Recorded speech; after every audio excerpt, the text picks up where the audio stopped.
Welcome back to the Legacy of Star Wars, your one-stop shop for all things Star Wars. And I guess technically speaking, we are live streaming for the first time on Haddonfield and beyond.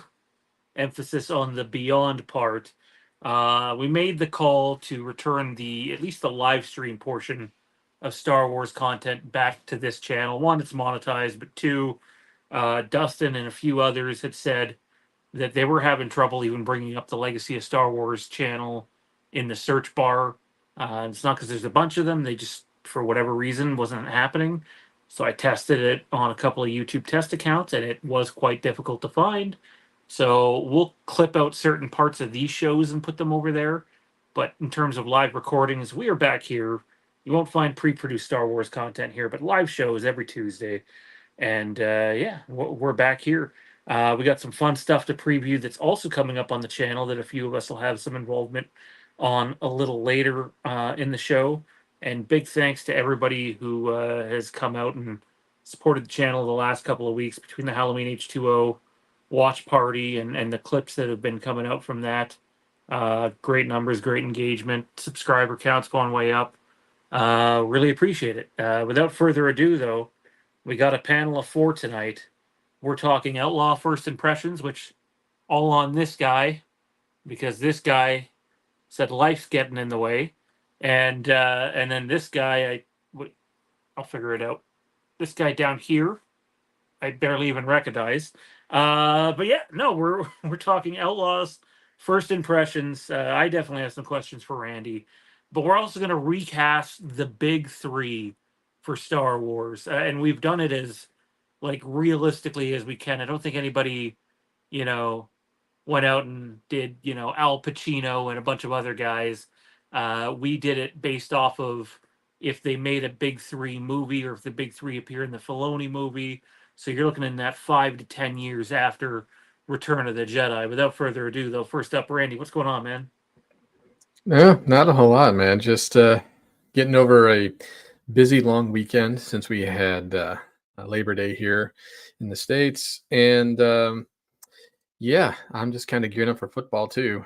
But obviously this weekend, I played about, I'd say maybe 10 to 12 hours of Outlaws. And yeah, I definitely can't wait to at least give a first impression because there's a lot I have yet to touch. It's crazy how large this game is. So Also joining us, man, myth, legend, Kieran, what's going on? Not too much. As you can see, I have a big drastic change in my podcast location because I got rid of my podcast location, and this is where it used to be. So this is where I am at the moment. I might try to get some Star Wars stuff put up since I primarily do Star Wars somewhere, but for today, this is my meditation room, and that's where I'll be coming to you from, I guess. So when I look at you with the mic like this, right, and you have obviously the padded styrofoam whatever buffer piece on top, but your hand looks so big in the cam, and the like the residue that we have coming up on screens blocking the bottom part of the mic. All I can think of is when Undertaker would always knock off like the WWF or WWE piece, and he has his hand on the microphone. And yeah. Anyways, also joining us. Rest in peace. Also joining us, some of you know him as McMahon. Few of you know him as Fizz. Most of you know him as Johnny. Many of us know him as Darth M. Count. What's going on, man? I wouldn't be surprised if he didn't want to be known as McMahon anymore. Yeah. Maybe we've retired that one. Maybe Shane McMahon can at least, Shane or Stephanie can brighten that name up.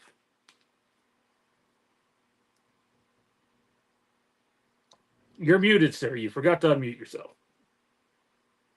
You're still muted, sir. Yeah, I'm aware. That was a universal, goddammit.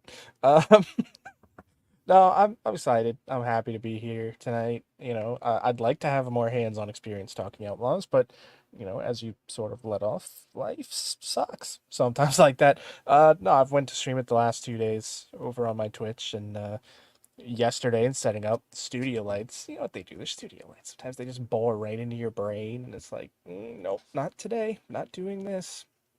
And today lost power, so haven't had a chance to get that started yet, but hopefully tomorrow or Friday or this week. I'm getting it done this week. I don't care. I'll find a way. I'll hook up a generator if I have to. But this week we're going to get it started over on my Twitch channel. Which is what again? Well, how do we plug that? Twitch.com/bros before pros.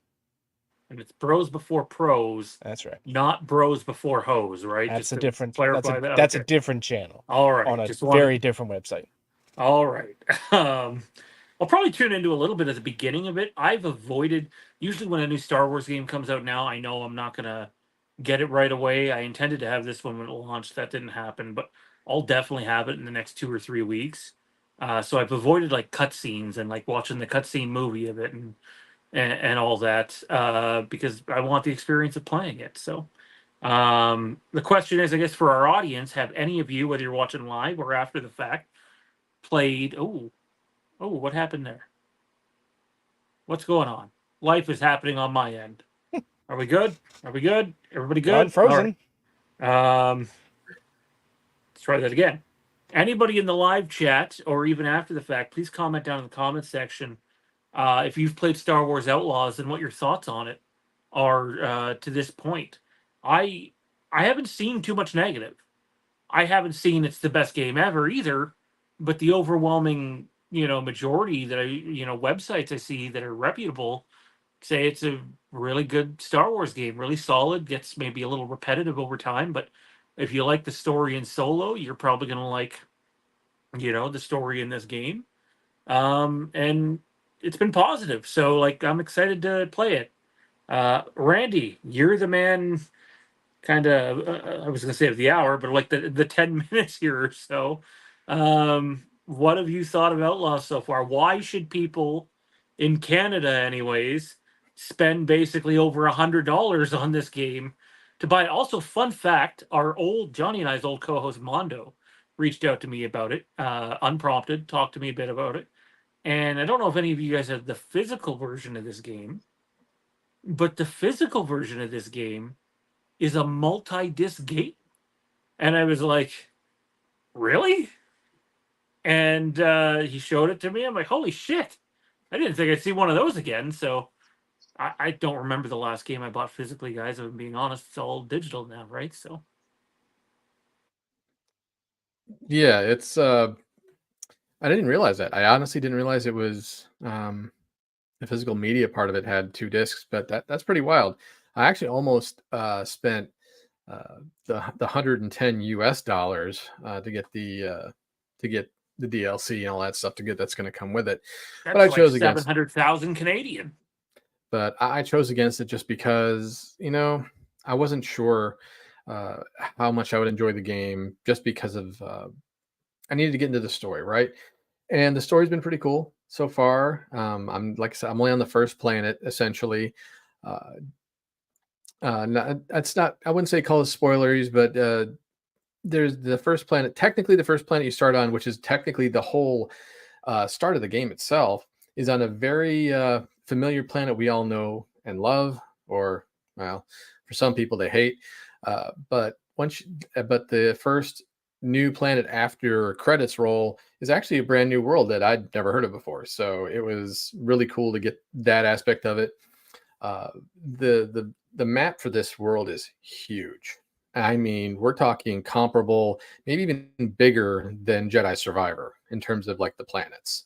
So you have to have a speeder to get around on. It's absolutely amazing just how detailed it is. And obviously, the game is beautiful in general. What's getting me that I think is actually really neat and very different is the fact there's so much to do. You can sit there and play little mini games, literally like arcade games. They have arcade cabinets set up in this one area just to play around with, get high scores, whatever. But also there's mini games that like you can have a mini game with your little partner there where you two are eating, and then as long as you do well enough, you'll get the recipe so that he actually can get a boost. Like it actually, you could attach it as a boost to hit what he can do. Uh, Same thing goes for clothing. Uh, it actually serves a purpose. So based on how you want to set yourself up, you can buy the clothing from different vendors, or find it. The cool thing though is the factions. Currently, I am trying to play the balancing game between the Huts, the Crimson Dawn, and the Pikes, and it's going okay. I'm not far enough into the game to know if there's any mass decisions that are going to truly affect it, but as long as you don't get caught in certain areas, the factions won't drop from what I've seen. But so far from what I've played, it feels like if Star Wars and GTA had a baby. That's kind of how this feels, because I raided an Imperial base where to the point where they were sending death squads after me. So You have just to like you have to have a Twilight girl do her dancing routine in front of some huts. I haven't met Jabba yet, so I'll let you know if that happens. But the controls are really well done. The stealthiness of the game, which is kind of the primary thing you really kind of have to do, is be stealthy in this game. Until you get your faction up high enough with somebody, then you can just roam around their areas with unchecked with no worries, unless you steal in front of them. But ultimately, there's just, like I said, there's just so much to do. You do get a ship. You do have to learn how to fly the thing a little bit, because the controls are a little wonky at first, but once you get the hang of it, you're fine. Same with the speeder. Obviously, just like in Jedi Survivor, you can go ahead and decorate it, skins, things like that. Same thing can be said for your little partner in crime there. You can even play sabacc, which is kind of cool. I know, memory serves me correctly, Sean, you enjoyed playing sabacc in KOTOR. Pazak. Pazak? Oh, Yes, okay. there's Pazak and Gozar in Knights I of got the it. Republic, which, yes, I did enjoy playing, but I've actually IRL played Sabak before. Yeah, so I thought that was kind of cool addition, because you can actually go into high stakes games and things like that if you get your reputation up high enough. But yeah, ultimately, it's been a fun experience. I'm not usually the type that enjoys kind of being so much of a criminal, so to speak, but basically, that's one of the big things about Star Wars, is scoundrels are everywhere, and we have some very lovable ones that we've grown up with. So far, from what I understand, there's a few other companions that you do get along the way that I'm just not far enough into yet. Uh, but yeah, it's definitely worth checking out. Is it worth the $70 US tag? So far, I've got no qualms with it. I would say if you can wait for a sale, go for it. But if you're really jonesing for that Star Wars fix, go ahead and just get it. And I think you'll be quite pleasantly surprised with what you get. Have you found any repetitiveness yet this early in the game? Because even though I like Jedi Fallen Order, I've played very little as Jedi Survivor. I really do like it. It just feels like sometimes you're doing the same thing over and over and over and over again. And at that point, it's like, why not just give me an MMO? So far there are fetch quests, but you also, with some of these quests, you can find intel and things like that you can actually make a choice of who to give it to, because a lot of the intel is going to be some form of faction based. So you can go give it to the Pikes, Crimson Dawn. There's stuff you can hold on to, because depending on you could get a bigger boost from a different faction versus another one, because any one of the three syndicates is actually going to want the intel regardless. Just sometimes it'll affect one more than the other. But so far, it's just you're going in, you're getting jobs to do for the different syndicates. You're kind of building your name to start, and really you're just trying to lay low from a very specific crime syndicate that's brand new and is basically trying to kill you. And that's the whole point so far in starting out, is laying low and just doing odd jobs to kind of get in good with the crime syndicates in general. Anybody else have anything they want to ask in regards to Outlaws? Not me. I'll learn it all myself soon enough. I actually sounds really good. The way you describe it sounds like it's actually like quite in depth and fun. But what's fighting like? Is like obviously KOTOR, everyone loves that, but then the not greatest fighting system possible. So. Well, stealth definitely is the main name of the game. You can kind of do similar things as you would do in any stealth game, takedowns from behind. One of the cool aspects of the game is your little partner in crime there can actually distract the enemy long enough for you to take them down. They can attack them, so you can take them down. They can steal stuff. He can steal stuff from anywhere. You can have him fetch anything from anywhere, just about, and he won't get caught. You do have to use him strategically, because there are areas, like, I wouldn't say puzzles, but like cameras and stuff that you can't get past, but he won't set off the alarm, so he can go and shut the power down or sabotage alarms. So really being an extension of your character, it really plays into it, where you can really go about it multiple ways. You can even go in guns blazing if you really wanted to. I don't recommend it, just because your blaster is so weak when you start, but you can pick up like the E11 blaster, or you can pick up other stuff, sniper rifles that some of the troopers will drop. But there's also, you actually have a stun function as well, where you can just stun the enemy. It has a recharge, which is, kind of meh, but if you play it right, you can do some, really cool stuff with takedowns, just from, stunning a guy to taking him down, another guy down right after that. So, you just like any stealth game, line of sight. The hiding is very well done. You can like slide under, you can run and slide, things like that, just to get away.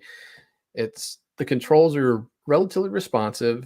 They felt loose at first, but after getting accustomed to it, it's pretty intuitive. So you won't be really having too much of herky-jerky motions or anything like that.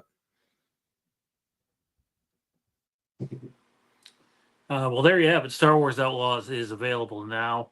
I'll ask this, Randy. Would people be better off waiting? Like, if you're on the fence for it, like, is it something that you should buy now at full price, or should you hope that you get like a $15-20 discount at Black Friday, or for Canada Day, Boxing Day, or whatever? Would you suggest holding off for a discount of that nature, maybe not a massive one? So considering how close we are to some, like for US, Black Friday is really not that far off. And, you probably are going to get a good discount. And that's not if you can stay away from the spoilers of the story, I think it'd be you could easily wait until it goes on a really good sale. I've seen on social media people already beating the game, but that's because they went and bought like the Ultra Edition, where they got like access 4 days early, and they've just pretty much been grinding ever since. So I have no clue how many hours people are putting into this, but I would say easily, if you want to do everything, you're probably talking about 80 hours or better just from that alone, plus whatever DLC they eventually come out with.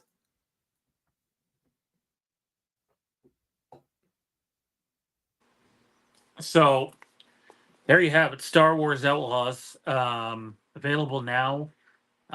Public pre-access, I guess, was a few days back. Or I guess about a week back now. But let's be real here. YouTube content creators have had their hands on this game for a lot longer than that. There's been versions of the cutscene movie up for a little bit now.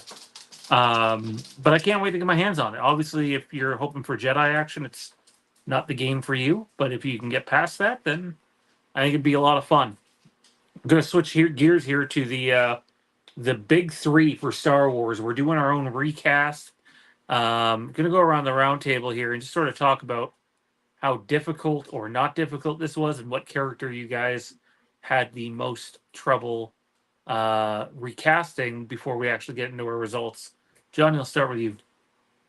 Um, I think the easiest character for me was Luke, which is the exact opposite of everything else you guys were saying in the group chat. In prep of this show, the hardest for me was probably Han, and that's because there's just so much more great talent in that age range that it was a lot harder to whittle down and get closer to who can pull off the character, who has the right sort of aesthetic look, who sort of who has that ability to carry themselves in that Han Solo, who can pull off the "I know" line without looking hokey was sort of my barometer, and it was a much larger list than I thought, and I started whittling it down, and once I got down to like the last 3 or 4, I started to get more nitpicky and got down to the one. And I still have some issues with my one, but for me, I think they're the best option. And Leia was just somewhere in the middle.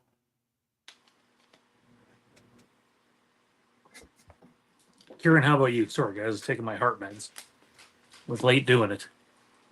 I guess I think the hardest was Leia. I got Luke last, but I was like kind of like fiddling around with my pick for Leia. Like I think there's so many good, really young actresses, and then I think a lot of the actresses in the age range that you want are like they're big actresses. I couldn't really find.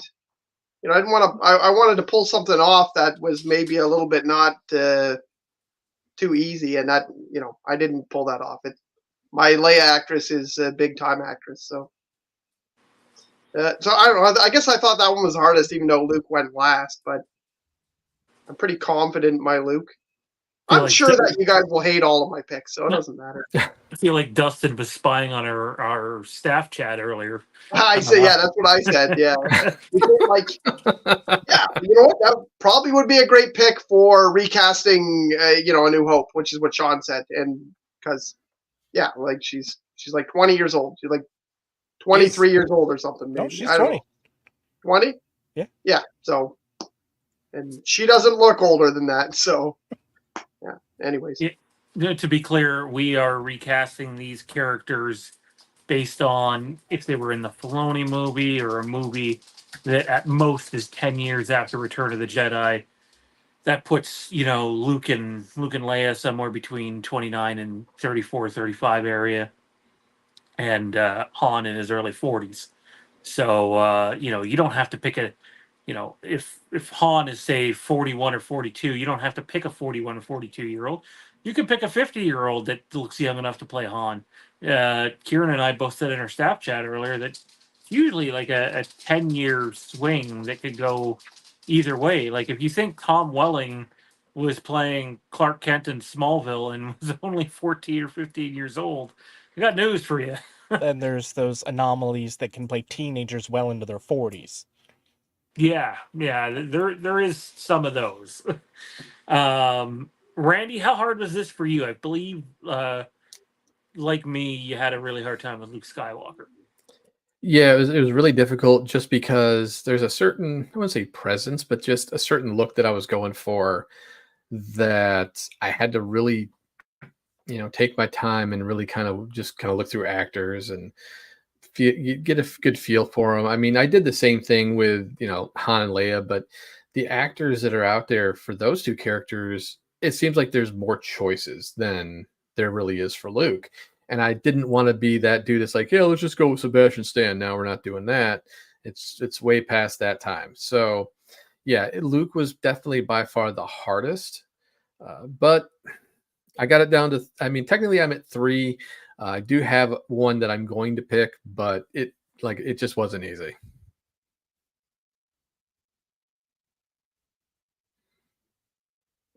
Well, let's get into it here. If you're in the live chat, let us know who you would cast as Han, Luke, and Leia. I believe Talking Star Wars posted theirs. They had Han as Anthony Ingruber, who he actually auditioned for Han in the Solo movie. He does a Harrison Ford impersonation, Han Solo impersonation. He actually played a young Harrison Ford in the movie Age of Adeline. Age of Adeline, yeah, with Ryan Reynolds' wife, Blake Lively, I believe, was in that movie. So there's a fit there, but I think their issue with it is it came across more like an impersonation than true ability to lead a film. Leia, Millie Bobby Brown, and an unknown for Luke Skywalker besides Sebastian Stan. I don't know if my guy's unknown, but I think a lot of people aren't going to know him. So here's what we're going to do. We're going to start with our Leias. We'll go around. Don't just say this is who I picked. Let us know why you picked this person. You're in charge of the next Star Wars movie. And don't worry, we have a follow-up for the casting here in terms of a next show or a couple of shows from now topic that's going to lead off of this one. But let's start with Leia. We'll move. Wait, do we get to recast Hayden Christensen? Because that'd be great. Can we do a whole episode on that? We'll just sit here silent, and Kieran will be going on for 2 hours. Pretty much. So we'll start with Leia. We'll all go around the table. We'll talk about maybe other options that we were considering, and then ultimately, just say why you picked the person you did. Then we'll move to Han, and then we'll do Luke last. We'll start with Leia, and we'll go to Kieran. Wait, you're going to me first? Yes, sir. All right, okay. We'll go clockwise from you. So basically, when I tried to pick all these actors, actresses, I tried to, I don't really care how tall or I don't really even care how young or old they are. They can make them look the age that they're supposed to look. I just think those characters at those times, if you've read the Legends books and things like that, you're in touch with where that character probably is at that point, and you look for certain traits. And I think when you think of Leia, you think of like a really strong female role model. Like I think even though Leia was like graceful and beautiful, and I'm definitely feminine, she wasn't like Linda Hamilton in Terminator, where you were just like, oh my god, I'm scared. I'm like fucking terrifying woman. She was like, feminine, but she was also like really strong-willed. And this was my kind of like easiest layup for it, and I said that kind of leading in. But I picked Emma Watson. She's pretty high budget actress or whatever, but I think she's very spirited, and she's very confident in a lot of her roles. Like she can definitely, I think she can get across ordering some rebel soldiers what to be doing, and and being very confident about it, and and she's beautiful, like most of the actresses that are at the top of their game are. I think she could handle the role in a romantic way, which it might be the biggest weakness, because a lot of times she's a standoffish character, but I think that she'd be great in the role as like General Leia Organa. So that was my pick. And like I said, this is kind of my one layup. So the other, I don't know. They could all be anyone whatever. else you considered at all, or this was just the one name you went right for?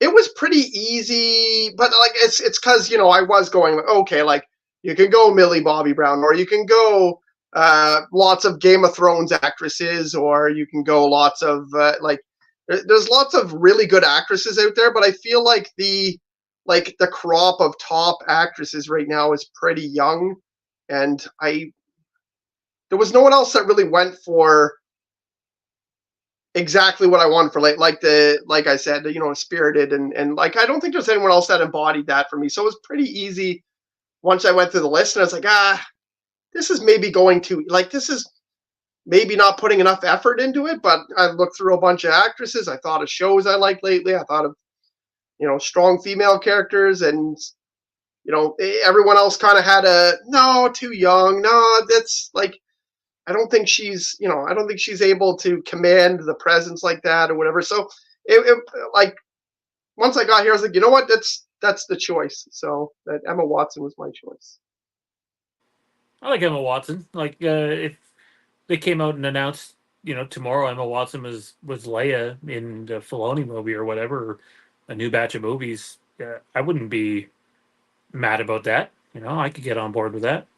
Johnny, what about you? Who do you pick, and was there anybody else close to being picked? Um, I went about my list a little differently, and this is sort of true for all three, and that I tried to avoid movie actors and actresses, people who are known for other things, because part of what made the big three so big in film was that they weren't known for other things. To that point, Harrison was really the only one with a resume, and that was, you know, really just American Graffiti at that point. So, they weren't well known outside of the bubble. So I tried to go with more with TV actors and actresses who I felt could pull it off and weren't, who dipped their toe in film, obviously, but who aren't known for the blockbuster. So right away, that took so many names off the table that might have otherwise been on my list. But I started looking at, actors and actresses in that range and who I thought could pull it off. And there really weren't as many for Leia as I thought there would be. Um, I kind of struck on a name early, and it just kept resonating with me for a host of reasons, and I settled on Troyan Belsario. And if you're not familiar with who she is, obviously she was one My of my niece is named after her. um obviously she was one of the stars of Pretty Little Liars for the entire run of that series, and she's the wife of Patrick J. Adams of Suits. So she just has that ability to what it's a weird series that I enjoy. Pretty Little Liars, she always had that ability to have calm in chaos, which is, I think, something that's very important for Leia to possess as a skill, because she always had that calm in chaos ability, even when they're rescuing her from the Death Star, all the way through. She has that ability to be calm under pressure and sort of she was the one who would be like, "Stop. We need to think this through. We need a plan. What's the plan?" And I think that works for her. I like it. Troyan, she also has that pedigree. She's the daughter of a famous producer, so she has that Hollywood pedigree to her name as well. And I don't know, there's just something about her that I see it, I can picture it, and it just works. It's not one of those things that I went down a checklist and she checked off all these things. But when I was thinking about attributes that Princess Leia as a character possesses, that Carrie Fisher as a person possesses, and I started sort of crossing those two names, and I'm like, yeah, this could work. So that's where I'm at.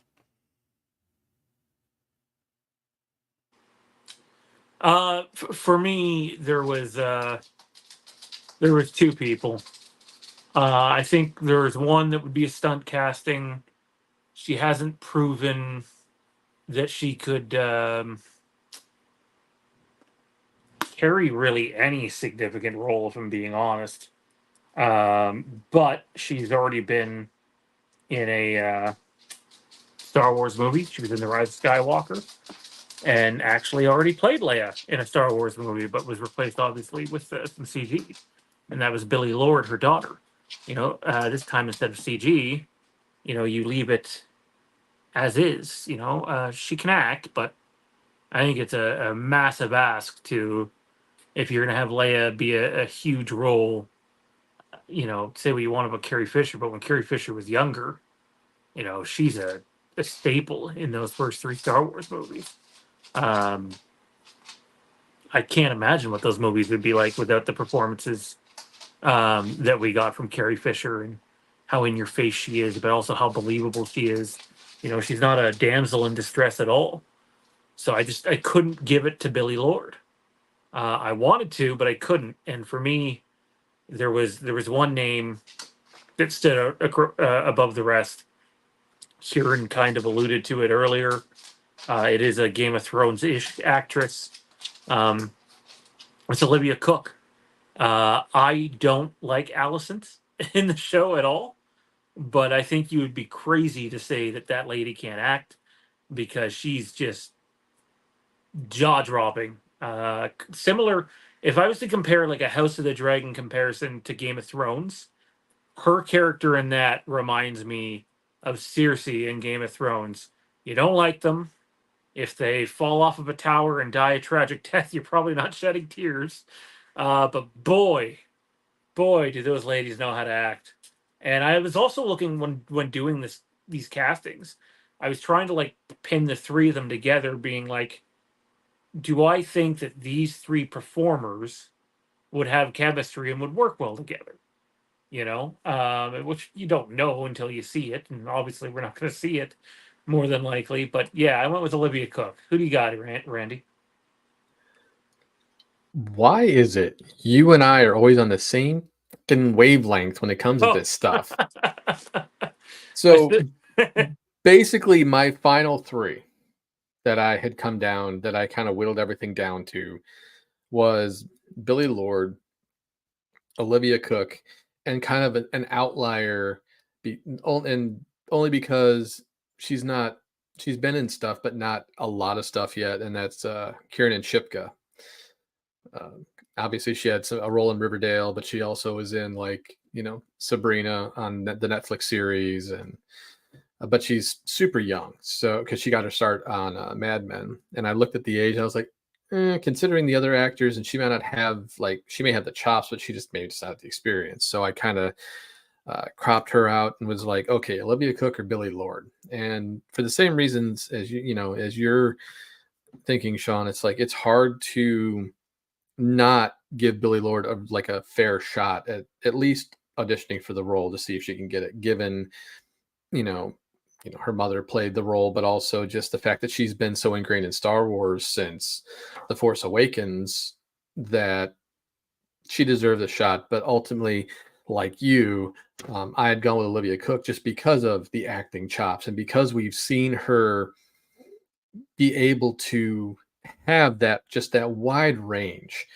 that would be needed for a Leia. And I know that Johnny was going with, like, not some high profile actors and actresses, but you know, I think if I'm recasting the big three, I want people to be like, you know what, that's not a bad idea. Not, and as much as I would love to do the unknowns, this is that one time I feel like we're trying to get people to come back, and you're gonna want you're gonna want the recency bias of someone like Olivia Cook. Yeah, I don't think Olivia Cook has many movies to her name. Like, we all love her from House of the Dragon, but I don't think she has much of a big screen catalog at this point in time. So, yeah, I guess we had our first same casting. I wonder how many more times that'll happen, if it happens It worked again out at all.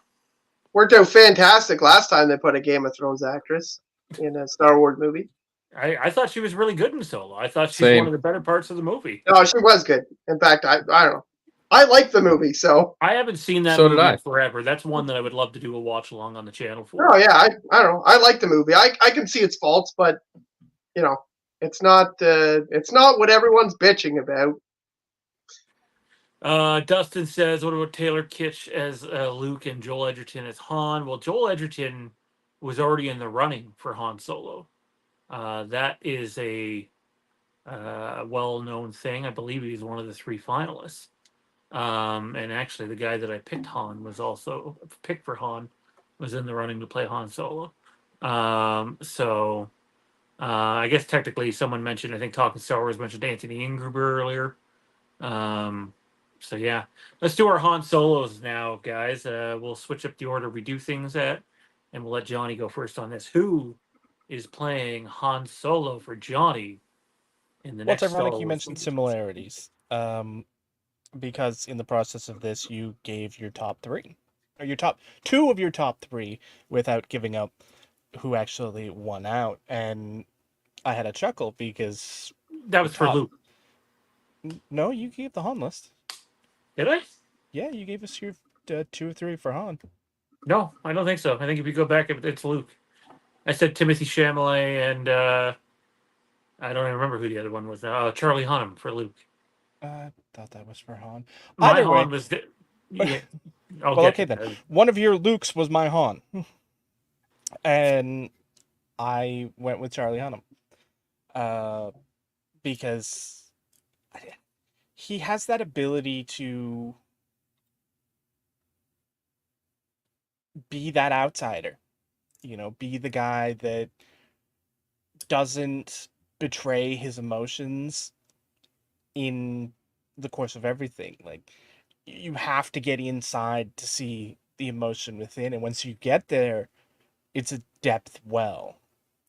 And that's where I went with this.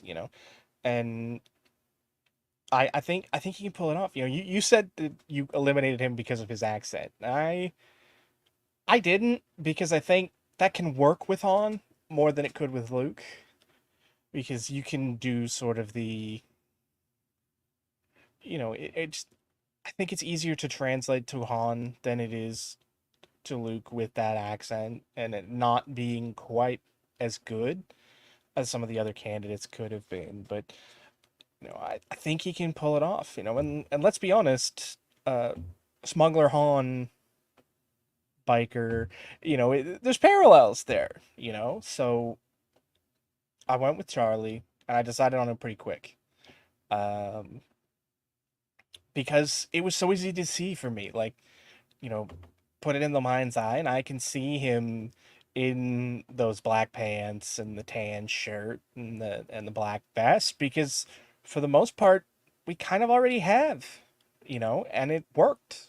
It fits his personality, his the way he acts and reacts, and he's already proved through Sons of Anarchy that he can play the character who skirts the lines of what's good, what's bad, what's right, what's wrong, which is something that's very important for Han, being he is the voice of, the outsider in Star Wars.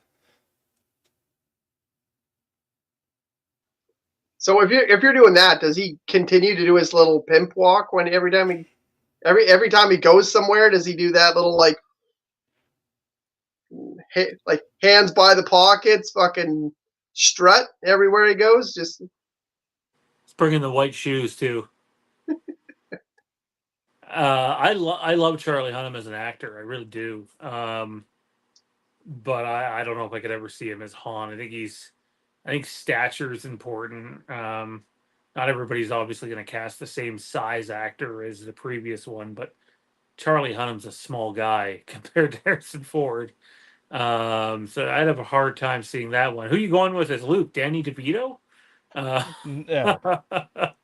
um, so my Han really came down to two guys. I really wanted to pick Alden Ehrenreich, because frankly, I think Alden Ehrenreich is really good as Han Solo and Solo. Didn't have an issue with him whatsoever. I think people got so hell bent on wanting Anthony Ingruber that they never even gave him a chance. I thought he did a good job of making the character his own, while still having some very Harrison Ford esque mannerisms in the movie. Um, that being said, as of late, I have seen Twisters. I have seen Hitman.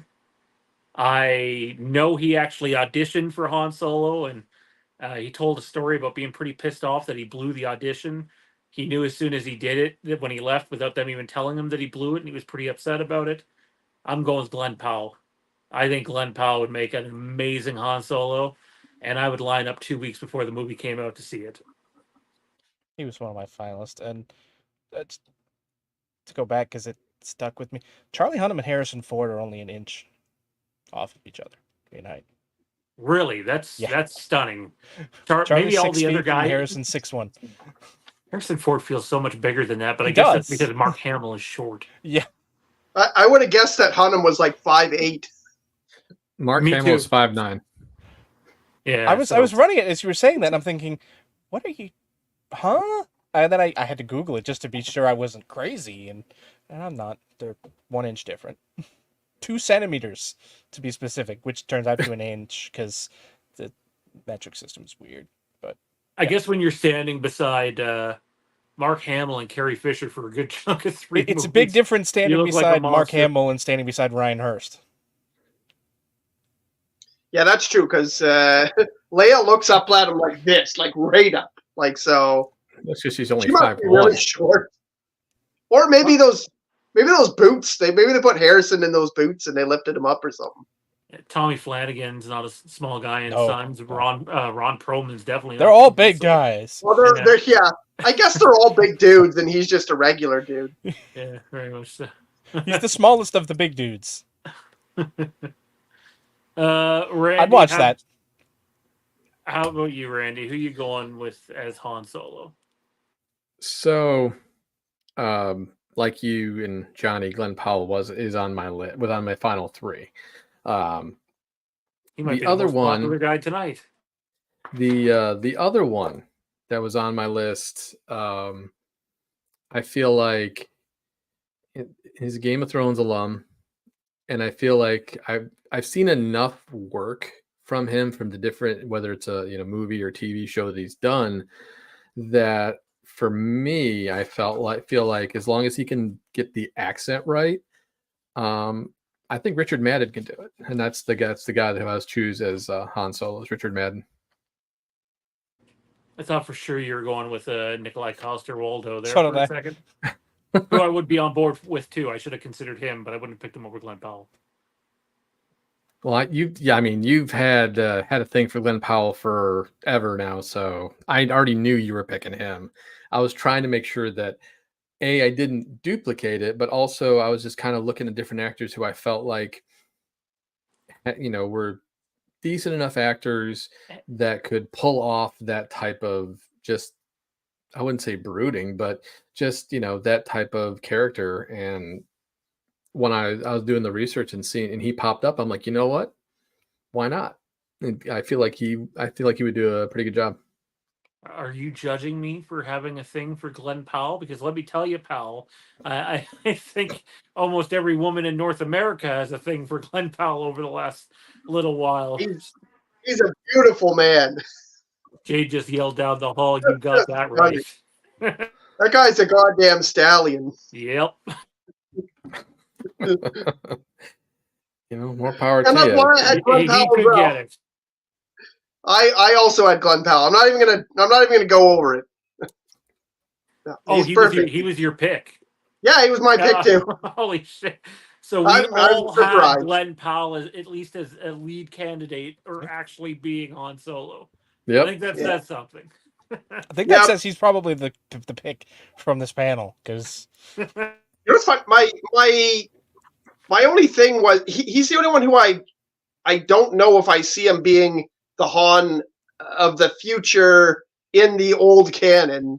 Like, I see him being somewhere that Disney could go with him, because he can be cocky, he can be serious. The one thing is, a lot of people might not think of him as serious, but he can do serious. He just doesn't, in romantic comedies and being a goofy guy chasing tornadoes, and like he didn't. But in stints in those movies, he does have to be serious, and he's good at it. And he can play cocky Han, and he can play charming Han. He could probably do all of the smuggling type of stuff and all the sarcastic type of lines. The only thing I would say is, I don't know. I don't know if he could play, because Han gets a little curmudgeon-y in the Legends later on. He gets a little bit more like, we're fucking doing it again. God damn it. I don't know how Glenn Powell would be at that, but For the other two characters, I went very much based on where they go in Legends, so I could see them like, if they were going to do a Thrawn trilogy or whatever, or whatever happens in 10 years, they would be those characters. But yeah, and he's just fucking beautiful. He's just a handsome, beautiful man. Have you guys seen Hitman yet? I haven't watched it yet. No, it's a Glenn Powell movie. It's not as good as I wanted it to be. It's not because of him, just some of the rest of the cast is a bit lackluster. But anytime the guy's on screen, man, like I haven't seen the new Top Gun yet, and I believe he's in that too. So I'm gonna have to put that on my list. But yeah, let's move on to Luke Skywalker. I'm gonna bat lead off here because this was a fucking bitch. Pardon my language. I don't know if I was ever close to casting anybody. Like I said, I considered Timothy Chalamet. Who was the other one I said I considered? I don't even remember it now. Apparently, Charlie Hunnam. Charlie Hunnam. And I just kind of felt like Chalamet, much like Kieran said in our staff chat, looks like he's 12 still. And his jawline just does not. To me, there's got to be some sort of. Oh, I see a little bit of Mark Hamill in this guy. And I don't see that with Timothy Chalamet. And I didn't trust Charlie Hunnam to do the role. And like, I've legitimately been thinking about this for a couple of weeks. I'm not spending all my time thinking about it, clearly. And just on a whim, an ad popped up for a TV series that I've seen, Mike Flanagan's Midnight Mass. And I went with Zach Gilford. He's in a lot of Mike Flanagan's projects. Really liked him in Midnight Mass. I will pull up a photo because I'm sure a lot of people are like, who the fuck is that? Me included. But that's my big three right there. He's really good in it. I don't know if he's in every Flanagan project, but he's in the vast majority of them. And he's a really good actor too. So you have to be a really good actor if you're going to be in a bunch of Mike Flanagan stuff. So that said, I also thought that, I know it would be greeted with a ton of hate, but Ron Coley, I thought would he just has like that Luke Skywalker presence. And well, it's 2024 and some people aren't for that level of a change, and also wouldn't make a lot of sense with who I cast as Leia. But yeah, Zach Gilford. If you haven't seen what he's in, a lot of Flanagan stuff. He's in Haunting a Hill He'll always House. be Matt Saracen to me. Who? Matt Saracen, Friday Night Lights. Is that who he was? He was in that show? Yeah, I didn't know that. I've seen like 2 episodes of that show ever, a long time ago. But yeah, no, I really like him as an actor. And I mean, that's definitely the biggest unknown on my list. Oh boy, fun times now. So I had I literally came down to the wire with picking Luke just because I just didn't know where to go with it. I didn't know if I wanted to go with someone who's relatively unknown, or if I wanted or was kind of an up and comer, or someone was basically a veteran, but also I kind of looked at the age thing a little bit just because I wanted to keep them relatively at an age where they could play the character for many years and not run the risk of aging too quickly.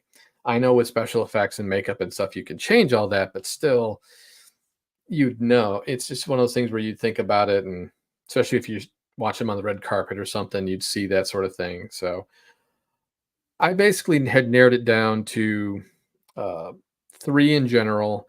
The oldest one of the bunch was Dane DeHaan, just because I know he's a good actor. He's been in a couple of really good movies that I really enjoyed, trying to think of that superhero one from a long time ago, and I can't think of it off the top of my name. Amazing Spider-Man 2. Not Amazing Spider-Man 2. Before that, the one that kind of got him started when the guy, they all got powers from a meteorite. Oh, I know what you're talking about. Yeah. Yeah. And I mean, I thought that was a brilliant movie. But so I looked at the age thing there, and that's kind of what threw me off with him. I looked at Taz Skylar from One Piece because I felt like he has a presence that could work, but he's an up and comer. He's young enough to where he could do it, but also if we're gonna go kind of the with like Han, Luke, and Leia in terms of like height, he's 6 foot tall. So that would really kind of hurt considering how short Luke is. You don't want to have Han and Luke eye to eye. So ultimately, I guess I really kind of went with the theme here, and I'm gonna kind of go with one that when I finally saw him like without makeup, without anything, just kind of just his usual normal self. I chose Tom Glenn Carney. He's young enough. He's got the look, and the thing is, he's a good actor. And just from when I actually got to see pictures of him without, looking like Aegon, I was like, wow, okay, I can see it as a potential. But yeah, I know it's like the whole Game of Thrones House of the Dragon trifecta here in a sense. So hang on, did you not go with Olivia Cook like I did? Yeah. So in one show, she's gonna play his mom, and in another show, they're twins. Or in movie, they're twins. At least they'd have the chemistry of working together. I like Tom Glenn Carney, and I considered him for a second, but the reason I just gave is why I was like, no, I can't do it. I get it. A little too Game of Thrones for your Star Wars casting. Yeah, I actually considered him as well, but I was like, I know Sean's gonna pick some fucking Game of Thrones actors because that's the only thing he watches. So I was like, I'll stay away from Game of Thrones. Well, then what did you go with? Oh, are we on me? I went. Well, so with Luke, same thing. I'm not thinking of young, full of hope Luke. I'm not thinking of even like, not even like Return of the Jedi Luke. Like we're talking like Grandmaster Jedi, like very stoic, have to be very wise, have to be very even tempered, and have to be very inward thinking.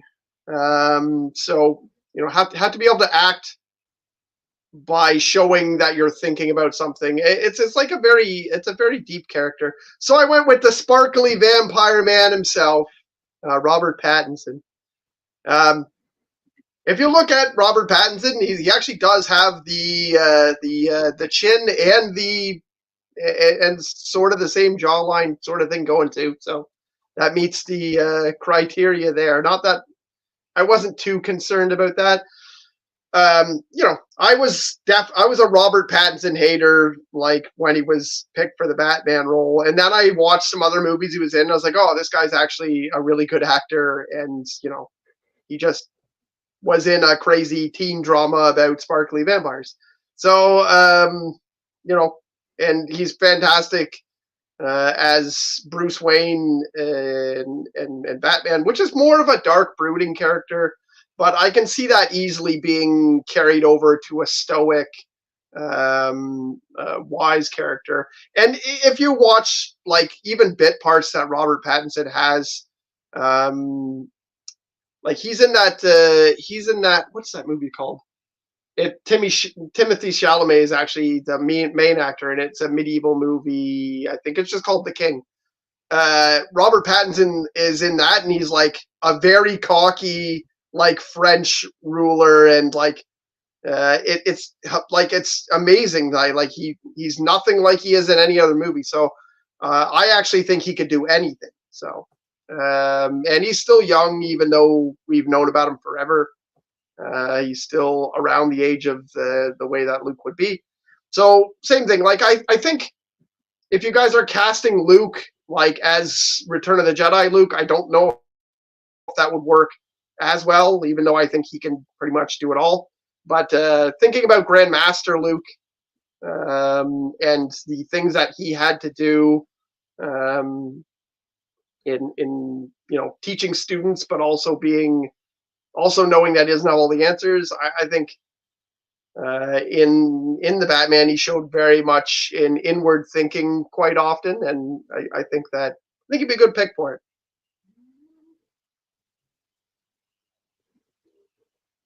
Johnny, what do you got?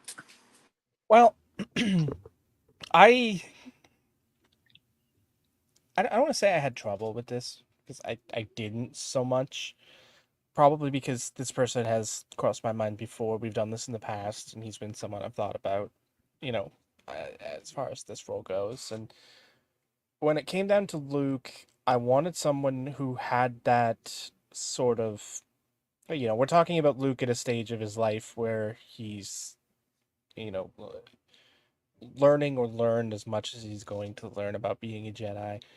Depending on where this falls in that range we gave, he's somewhere between a knight and a full-fledged Jedi master. So I kind of wanted someone who could play that gambit, place him anywhere in that, and I think he could possess the skills to play both slightly younger Jedi Knight Luke and older Jedi Master Luke, who's starting to, create an order of his own. And the person I went with is not someone who's new to the sci-fi superhero genre. He is also someone who's acted opposite Mark Hamill. I went with Grant Gustin because I think he possesses that uh, youthful experience as far as his look goes. Like he has that rugged uniqueness that Mark sort of possesses, and I think he can pass. He's a little taller than Mark, but he's still a little shorter than my Han. So film it properly, and you can make it work without them being quite so close, and because they are much closer in height than Mark and Harrison are. But I felt like he could pull it off, and he has his experience in the sort of genre, being that he was the Flash for as long as he was, and is used to fan bases that can be very loud and very uncomfortable. So I think he'd fit in Star Wars in that regard, and I just think it would be fun to see. I personally, I think it's something I'd want to see. So that's why he was my pick. So both of your last two picks, yours and Kieran's, Grant Gustin and Robert Pattinson, are names that I did consider. They were on my list. I don't know why Kieran's now higher up on the screen. That's weird. Sorry, that's a random thought there, but he just. Does anyone else see that? Did he move for See, anybody or else? does it just look like it? I don't know. It looked like he raised up on the screen there.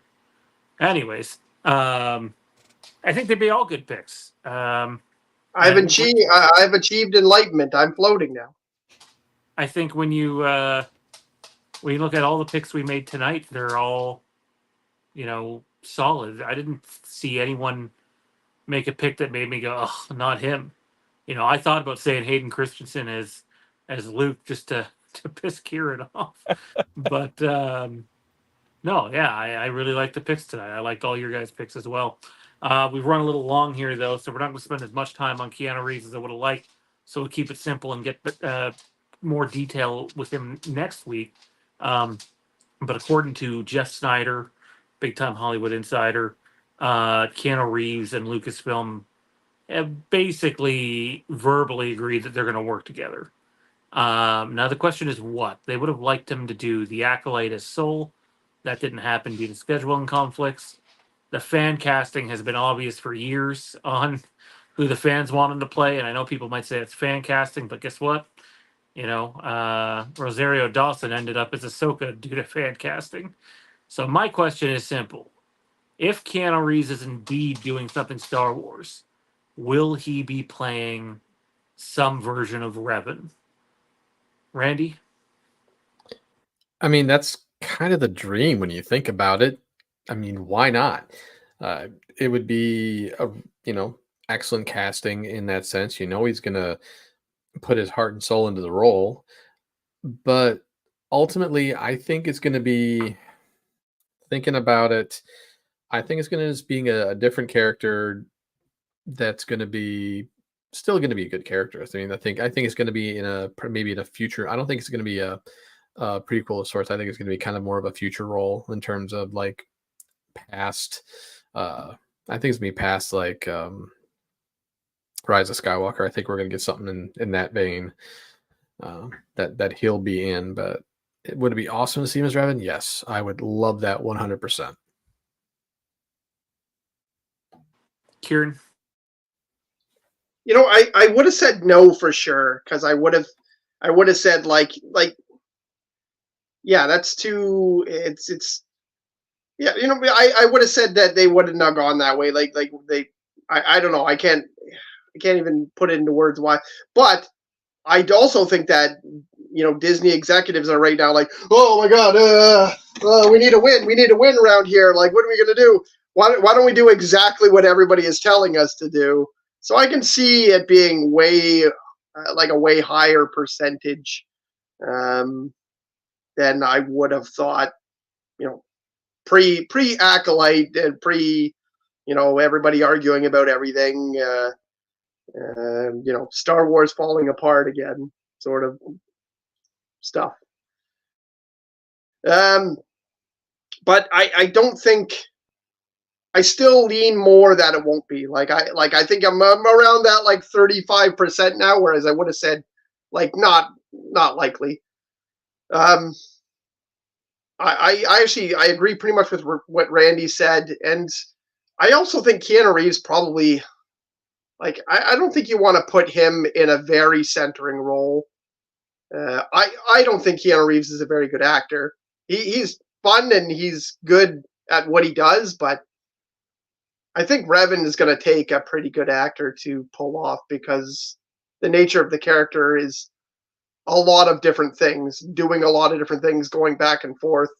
He's a very dualistic character, and I would hope if they would do a Revan movie that they would pick someone a little less known, probably more like what Johnny's casting here, where take someone who's had some good TV roles in and done something really good with them. Yeah, I can see Keanu Reeves being the bad guy and being a Sith or something like that in a project, or being even like the main supporting character. But I don't know if I want to see him as the like. If you're doing a Revan movie, he's the main character. He is like the there's it's not an ensemble. It's him. So I would hope not, but I can see it being the case based on the fact that they just need to start.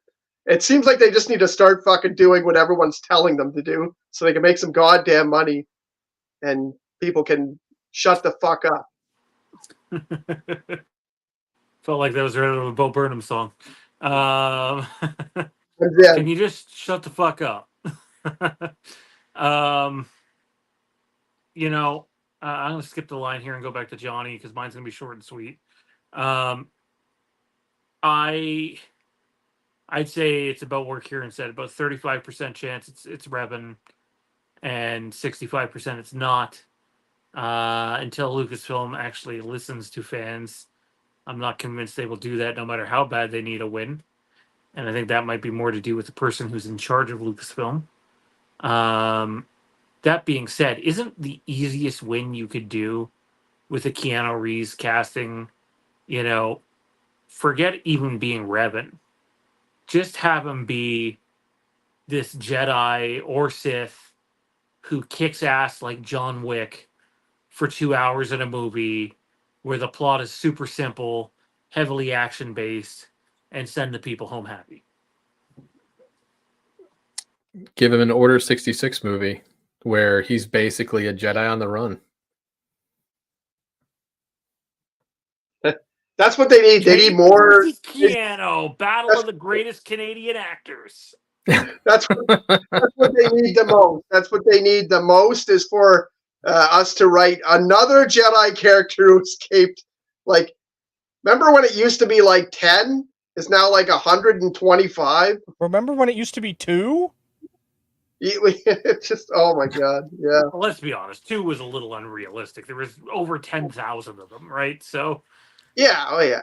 I can see it, but the number just keeps going. Like, imagine being in that room, like, hey, what if someone did escape Order 66, and then you got like, you got the one guy in the room who's like, and all the execs are like, brilliant. And you're like, we made a video game about it. We made several. Like, there's several people who have done that. It's like, I wish they'd just give a number on it at this point. Like, there Yeah. was north of 10,000 Jedi and Padawans and younglings. So, it's still an absolutely devastating thing if you said, 146 of them had survived and were out and hiding, 10 years after Revenge of the Sith. That's still, well over the 90 percentile. There was enough to need an inquisitorial Yeah, right? staff. Like, once it gets to 500, Vader just fucking failed. 500, you did a shit job. Like, I think Obi-Wan living through that scenario made Palpatine go, Vader, you did a shit job. Enjoy your spiny suit, you prick. Going back to Keanu, I expected that I'd be the only one who had bad things to say about that. Apparently I wasn't. It's on which Keanu we're getting, I think, is the important thing. If we can get Keanu from, the 90s into the early 2000s, I'm okay with that. The Keanu that's been phoning in John Wick movies for the last 10 years, no thank you. I don't want that. Because for the last 10 years, since the first John Wick movie came out in 2014, I've been hearing about how great these movies are. And finally, about 2 months ago, I finally sat down. I'm like, I'm bored. I don't have anything I want to watch right now. So, fuck it. I'm going to sit down and I'm going to watch the John Wick movies, because for the last 10 years, I've heard about how great they are, and they should be something that's right up my... I didn't even make it through the first one. I stopped watching 3/4 of the way through, and I'm nuts. like, how? This is not an enjoyable experience for me. The first one I thought was fantastic. I haven't seen any of the other ones. I can see how they get repetitive, but I know he rides a horse in one of them. But my response when I turned it off was, I've seen enough clips on TikTok. That's all I need. They showed me the good parts. It's just friggin', it's just revenge porn anyways. Like, it's not supposed to be like that. That's what I said. Like, Keanu Reeves, like, he's fun and he's a very you hear he's a fantastic person, and I genuinely believe that. Love Keanu. Seems to be a great person, and I don't think those movies are bad. I think I've seen the first 2, but they're not for acting. They're not. It's like, we didn't criticize Arnold in Eraser. We were like, okay, well, he's Arnold. Yeah, he's doing the Arnold thing. Who cares? Like, we're gonna have fun and eat popcorn. It's a popcorn movie, right? And there are other, I don't know. I agree with Johnny when he says they're not good movies, because if you're saying like, hey, like, what's a fantastic film? Like, no, that's not John Wick. It's not a fantastic film. It's a fun film. And, Johnny doesn't like fun, so I can totally understand where he's coming from. If there's not factual information or Golden Globes, then Johnny's out. No, I like Keanu. Keanu the person, like, when you see him doing interviews for stuff, it's a much more enjoyable experience than actually watching the film. Like, when I see him doing press for John Wick, I'm like, hey, Keanu, I love this guy. He's an awesome dude. Like, one of the few good people in Hollywood, it seems like. The thing that, he did a few weeks ago with Windsor, one of the OHL teams. He signed a 1-day contract so that he could auction it off for a local hospital. Like, I love that shit. I love Keanu Reeves the person. And even as an actor, I like Keanu. When he's in something that he wants to be in. And you can tell the difference between Keanu, who's there for a paycheck, and Keanu, who's there because I want to be there. Like, when you watch the Bill and Ted movie from 2020, that's Keanu that wants to be there, because he's wanted to do this movie for 20 years. And you could see that. You could see the passion. And yeah, it's a terrible movie, but it's Well, I was supposed gonna to say, be. please don't bash the first John Wick movie and then talk about Bill Oh and no, no, no, Ted no. 2 But being a good movie. it's what it's supposed to be. Like I didn't watch Bill I and Ted thought expecting a Kieran's good movie. Hayden takes were bad. No, no, no, no, no. It's not a good movie. It's not winning any My awards. Hayden takes are fine. It's a fun movie because it is what it is what I thought it was. And that was Bill and Ted. But you could tell he was enthusiastic. He was having fun. He was having fun with one of his best friends. Like it just, you could see that. And if that's the Keanu we get in Star Wars, if he's excited to be here and the material speaks to him in whatever way it needs to speak to Keanu Reeves the actor, I'm for it, no matter what it is. But if he's phoning it in, his character just walks around talking like this for 2 hours and doing action shots and Johnny running just wants to away. see. I don't want that. Johnny just wants to see a blaster bolt go right by his head and go, whoa. That's all Johnny wants to see. I've watched some Keanu movies. I watched Speed lately, and I watched Point Break recently. And Keanu Reeves is a fucking awful actor. Well, Kieran luckily for clearly us, hates all Canadian actors, wants to be a confirmed. part of the Star Wars universe. So Yeah, I'm all for it, and I think people love it. And I think if they give him the right role, he'll be fine. Like they just can't. Yeah, he can't be the main. Like I said, the problem is Revan is the main focal point of the Revan story. It's not him and a bunch of other people. There are other people in the story for sure, but and it would require a decent acting job. And Keanu is a fun actor, not a great actor. Well, that is going to do it for us tonight on the Legacy of Star Wars. Some housekeeping to take care of here as we get ready to go out. But I will say this. Hopefully next week the four of us are on, because if we are, because we won't do this next topic unless all four guys are on. But the next topic is a continuation of tonight's topic, which was recasting the big three. Now, come up with the story for the movie that they're in. Obviously not a super detailed one, but give us a plot for the movie that they're going to be in. The big three.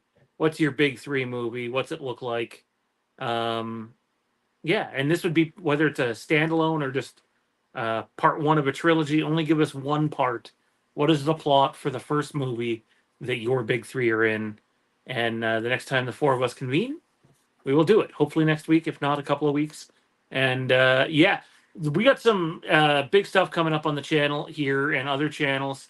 First off, Zach and I just announced, what's today, Tuesday? Yesterday, that over on our Legacy of Westeros channel, we're going to be doing a long-term Game of Thrones rewatch podcast. The first episode of that will air on the week of September the 16th. It's a 73-week venture, which will have guest appearances probably at some point from everybody on here for episodes that they like. I know Randy's going to be a very big part of it. Ryan's going to be a big part of it. Zach and I are doing it. Jade's doing it. I'm sure Kieran and Johnny will pop in. Maybe even Tommy B will I pop want in. to talk about episodes I hate. I'd much rather talk about episodes.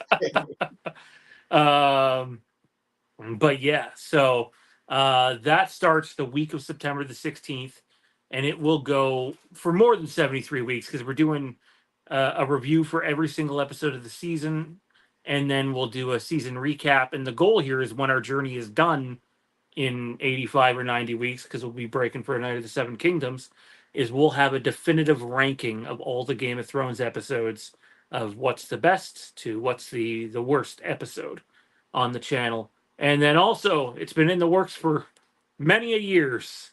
It has never have really happened. But Tommy B and I linked our heads together, as well as Johnny, and we are finally doing the Supernatural Revisited podcast. It's going to be on this channel. A lot of Supernatural's horror related.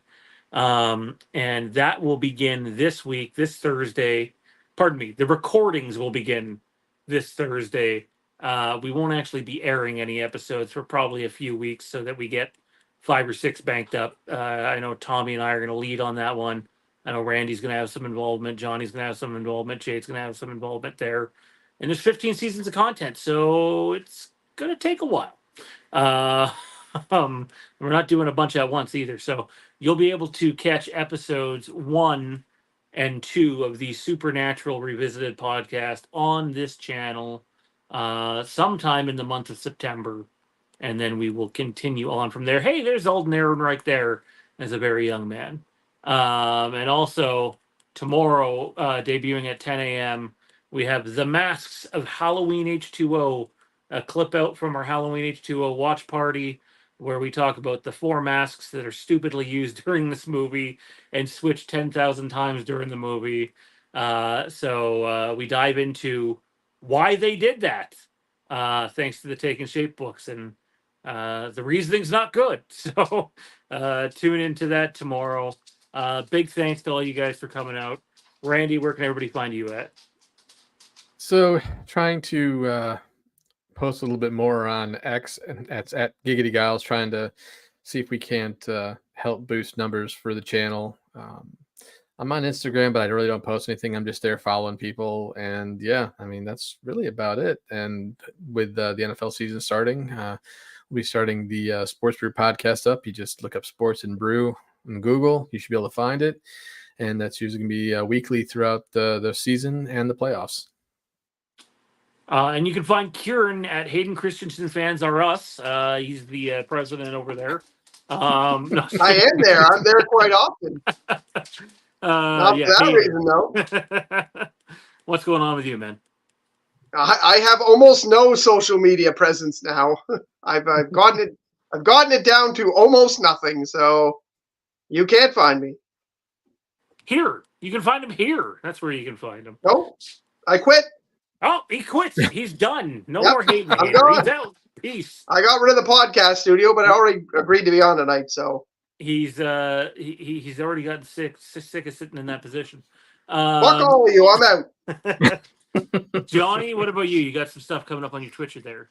Indeed, you can find me, of course, here, there, everywhere. But over on Twitch, twitch.com/bros before pros. We'll be starting Star Wars Outlaws in the next couple of days. And then, we're hoping to get into the swing of, streaming a couple, 3 times a week. Nice. Good stuff. Good stuff.